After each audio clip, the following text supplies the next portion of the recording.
మూడవ రాశి అయినటువంటి మిథున రాశి. మృగశిర 3, 4 పాదములు, అలాగే ఆరుద్ర 1, 2, 3, 4 పాదములు, పునర్వసు 1, 2, 3 పాదములు మిథున రాశిలోకి వస్తాయి.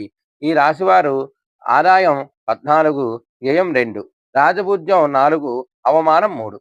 అలాగే ఈ రాశి వారికి మే 15 నుండి కూడా గురుడు జన్మరాశి యందు సువర్ణమూర్తిగాను, అలాగే శని సంవత్సరం అంతా కూడా దశమ స్థానమందు తామ్రమూర్తిగాను సామాన్య ఫలితాలు ఇస్తారు. అలాగే రాహుకేతువులు కూడా మే 19 నుండి సంవత్సరం అంతా కూడా భాగ్య తృతీయ స్థానంలో లోహమూర్తులుగా సామాన్య ఫలితాలు ఈ రాశి వారికి ఇస్తారు.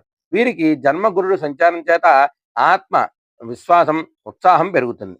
వీళ్ళకి గురుడు జన్మంలో ఉన్నాడు కాబట్టి కొత్త విషయాలను తెలుసుకున్నట, ఉత్సుకత చూపిస్తారు. విద్యార్థులందరికీ కూడా కొత్త విషయాల్లో పట్టు సాధిస్తారు. అన్ని రకాల వృత్తి వ్యాపారాల వారికి కూడా ఈ సంవత్సరం ఆశాజనకంగా ఉంటుంది.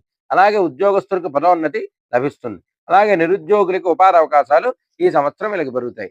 అలాగే పుత్ర సంతానము, జీవిత భాగస్వామి మరియు తండ్రి పూర్వీకుల ఆస్తి మొదలైన విషయాలు అనుకూలంగా ఈ రాశి వారికి ఉంటాయి. అలాగే ఆర్థిక పరిస్థితి బలంగా ఉంటుంది. ఆదాయ మార్గాలు పెరిగే అవకాశం ఈ రాశి వారికి కలదు.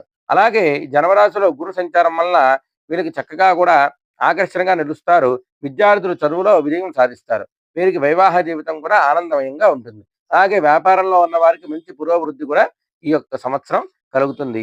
అలాగే అదృష్ట సంఖ్య ఈ రాశి వారికి 5. వీరు ఆహ్, గురువుకు సంబంధించినటువంటి స్తోత్రాలు చేయడం ద్వారా నిత్యం పఠిస్తూ ఉండడం.